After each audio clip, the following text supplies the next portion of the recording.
Selidiki aku, lihat hatiku, apakah ku sungguh mengasihimu.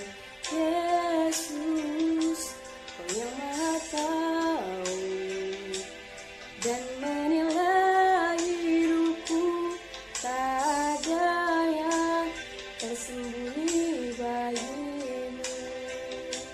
Telah kulihat kebaikan-Mu yang tak pernah habis di hidupku.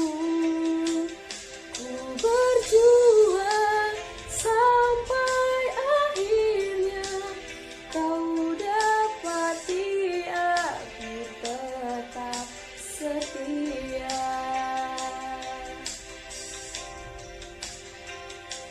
Selidiki aku, lihat hatiku, apakah ku sungguh mengasihimu.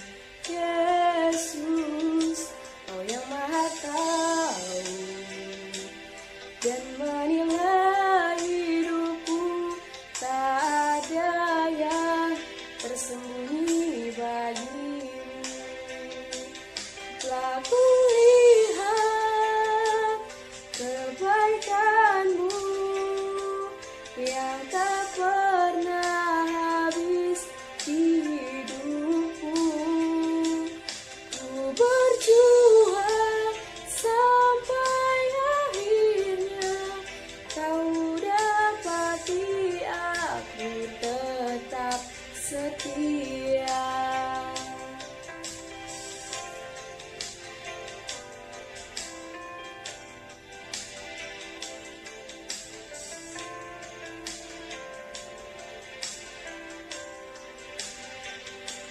Ya, ku lihat kebaikan-Mu yang tak pernah habis di hidupku.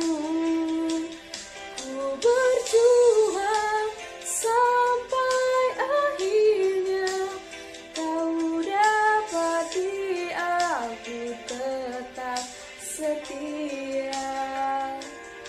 Ku berjuang sampai akhirnya, Kau dapati aku tetap setia.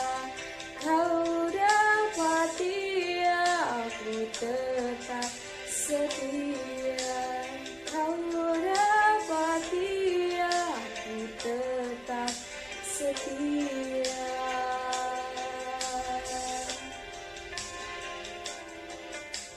Selamat berjumpa, izinkan saya untuk memberikan kekuatan, pengharapan, janji Tuhan melalui kebenaran firman Allah. Kita akan belajar sebuah tema hari ini, yaitu kesusahan bukanlah kesudahan. Kesusahan bukanlah kesudahan. Dalam Roma pasal 8 ayat 28 dikatakan, kita tahu sekarang bahwa Allah turut bekerja dalam segala sesuatu untuk mendatangkan kebaikan bagi mereka yang mengasihi Dia, yaitu bagi mereka yang terpanggil sesuai dengan rencana Allah. Kesusahan bukanlah kesudahan. Saudara, orang-orang yang pesimis adalah orang-orang yang menganggap bahwa kesusahan itu adalah sebuah kesudahan. Kesusahan adalah akhir daripada sebuah kehidupan. Kesusahan, kesulitan, dan masalah adalah pintu yang tertutup dan tidak bisa terbuka lagi. Tatkala Tuhan izinkan kesusahan, maka di balik kesusahan itu ada banyak pelajaran-pelajaran berharga dan emas yang berharga untuk kita bisa dapatkan. Tidak dalam bentuk, saudara, bentuk material benda emas yang sesungguhnya, namun pelajaran-pelajaran hidup yang, saudara, pada saat kita mengalami kesenangan, kelancaran, dan segala sesuatunya itu menjadi baik, mungkin kita tidak akan belajar di dalam hal tersebut. Apa yang pelajaran yang kita dapat? Saudara, yang pertama, bahwa kesusahan itu membuat kita itu disadarkan. Apa yang membuat kita disadarkan? Yang pertama, bahwa ada orang yang jauh lebih susah dari kita. Ya, ada orang yang jauh lebih susah dari kita. Kita, saudara, belajar orang yang misalkan kecelakaan. Yang heran saudara, namanya kecelakaan itu tidak ada yang menguntungkan, ya. Jadi kecelakaan itu tidak ada yang menguntungkan. Tapi heran, semua orang yang mengalami kecelakaan itu selalu berkata untung. Ya, dia kecelakaan, saudara, tertabrak, kemudian kakinya itu patah. Lalu berkata, untung cuman kaki saya. Coba kalau kepala saya. Ada orang, saudara, ketabrak kena kepalanya dan gegar otak.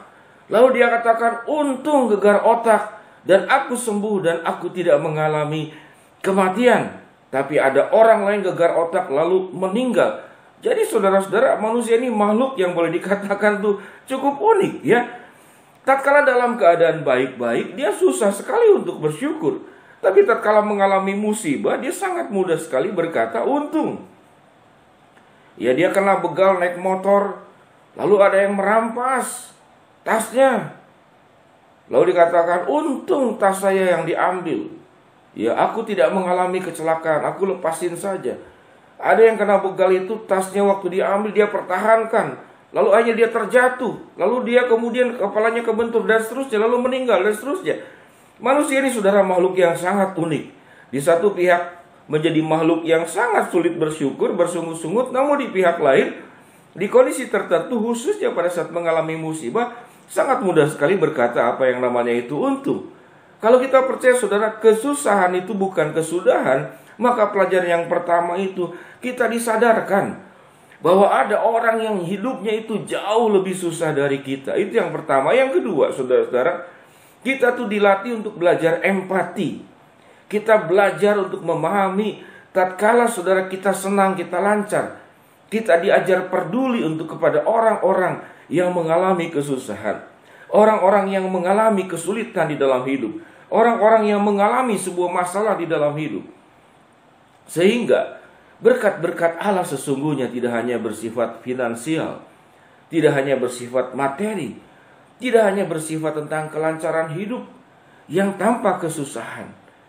Namun ada berkat Allah yang kita bisa dapatkan dalam situasi yang sulit seperti ini, yaitu bahwa kita itu menjalani hidup dengan cara hidup yang benar di hadapan Tuhan.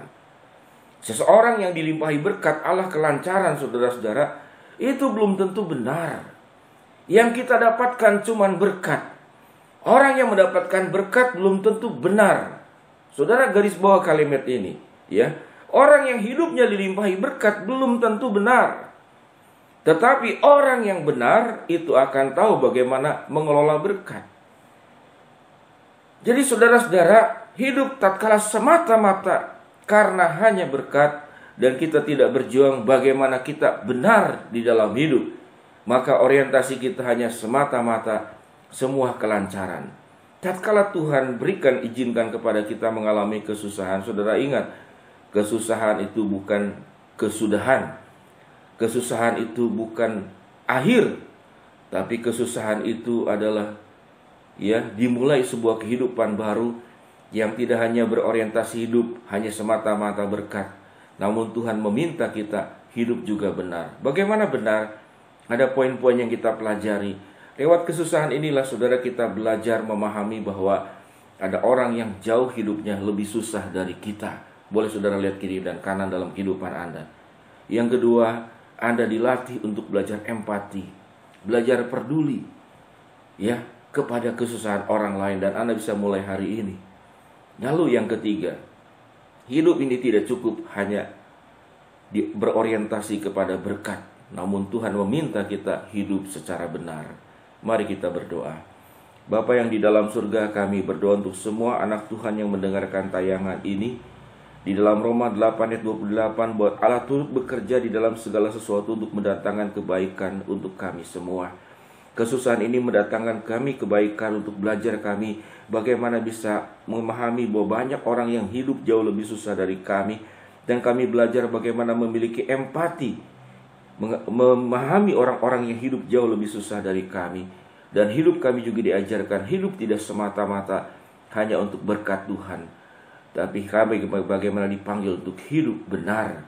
Terima kasih ya Bapa, yang sedang sakit Tuhan sembuhkan, yang sedang mengalami masalah dan kesulitan sampai pada waktunya Tuhan akan bukakan jalan dan menyelesaikan masalah kami. Apa yang kami harapkan di dalam doa-doa kami, pada waktu dan cara-Mu Engkau yang akan mengabulkan. Di dalam nama Tuhan Yesus kami berdoa. Amin. Shalom, Tuhan memberkati.